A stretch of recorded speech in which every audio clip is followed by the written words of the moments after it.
My husband got taken away in the back of a cop car, and it's not what you think. So earlier today, around 3:13 p.m., I was making a video about the fire because, like, literally we're in the middle of a fire zone, right?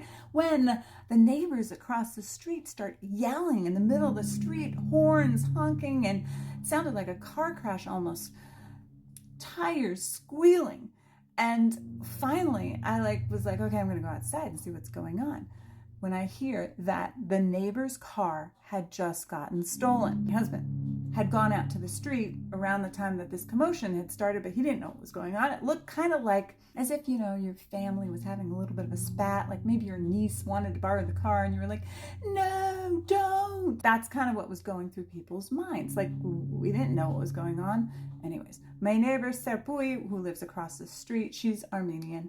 She has a little bit of a language difference, so her explanation of things was a little hard to get through at first, but we kind of finally got to the bottom of it. What had happened was Serpui had gone out to her car to move it. It was in the driveway. Her husband was going to take the other car and they were going to go on an errand, and then they wanted to park one car in the street so that there would be a parking spot for them later.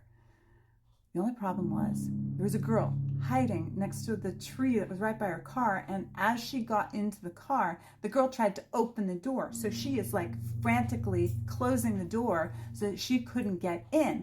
And then the girl was like, fuck that, I'm going inside your house. She runs inside the house to see what she could scavenge.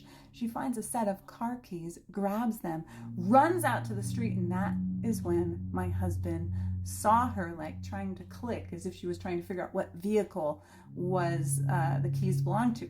So she runs into the car that is at the driveway, grabs it, gets inside, backs it up, almost rams into the car across the street. Luckily did not, and then took off. Hung a right and then started heading down the street. We call the cops. Eventually, all the neighbors are literally on the street having a conversation, getting video from one person and video from another. The cops are there interviewing. My husband was like kind of reluctant to say anything. And I'm like, no, tell them that you saw this. Because actually he was the one that saw what she looked like. Serpui saw as well, but it's way better when you have two people identifying the suspect. About an hour and a half, 2 hours later, the cops come to the front door and take Colin away in the back of a cop car. He identified her and his description was pretty close. He said she was in a hoodie. He said that she was not wearing jeans. She was wearing tan pants. They were kind of loose. And she was so high. What he could tell from where he was at. And that she had crazy eyes because obviously something was going on with her.